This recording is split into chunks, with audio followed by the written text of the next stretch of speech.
June the 23rd.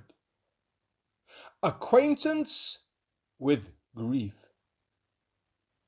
A man of sorrows and acquainted with grief. Isaiah chapter 53, verse 3. We are not acquainted with grief in the way in which our Lord was acquainted with it. We endure it.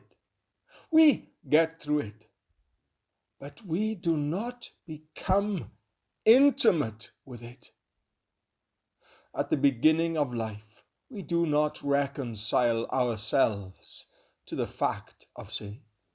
We take a rational view of life and say that a man, by controlling his instincts and by educating himself, can produce a life which will slowly evolve into the life of God.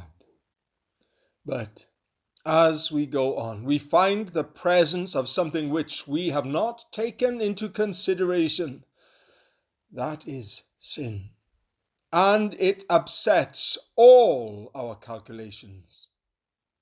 Sin has made the basis of things wild and not rational.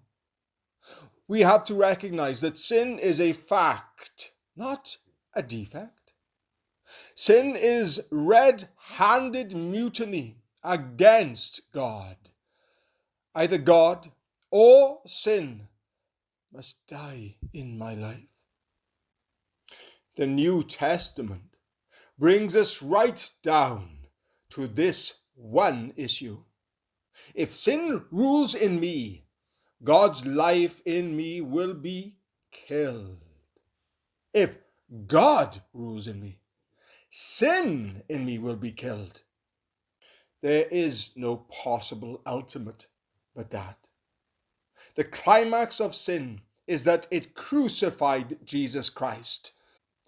And what was true in the history of God on earth will be true in your history and in mine. In our mental outlook, we have to reconcile ourselves to the fact of sin as the only explanation as to why Jesus Christ came, and the explanation of the grief and sorrow in life.